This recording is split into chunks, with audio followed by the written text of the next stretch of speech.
কলকাতাবাসী Kolkata BNP এবং সকল অঙ্গ সংগঠনের নেতৃবৃন্দ 2011 সাল থেকে 2024 সাল পর্যন্ত আমরা যেভাবে নির্যাতিত হয়েছি আপনারা সবাই জানেন যে হামলা মামলা মিথ্যাভাবে আমাদেরকে হামলা মামলা দিয়ে বিভিন্নভাবে সন্ত্রাসীদের বানায়ে আমাদের জেল আদালতে প্রেরণ করেছে। আমরা শুধু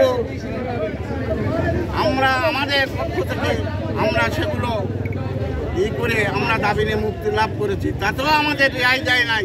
পরবর্তীতে বাড়িতে আসার পরেও আবারও সকালবেলা অনেকটাই তারা এই প্রশাসন পুলিশ প্রশাসন ধরে নিয়ে আসছে। কি অন্যায় আমরা করেছি? আমাদের অন্যায় একটা মাত্র অন্যায় যে আমরা রাজনীতি করি, আমরা বিএনপি করি। আজকে বিএনপি করি, আজকে কথা বলছি, আজকে ধরে নি, আজকে ধরে না কেন?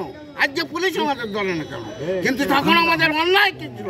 অন্যায় ছিল একমাত্র যে আমরা রাজনীতি করি, আমরা বিএনপি করি, আমরা কোনো অন্যায় করি না। আমরা এই ডিআইজি মেহেদি ও মারুফের বিচার চাই অন্তর্বর্তীকালীন সরকারের উপদেষ্টা, স্বরাষ্ট্র উপদেষ্টার কাছে। সবাইকে ধন্যবাদ জানিয়ে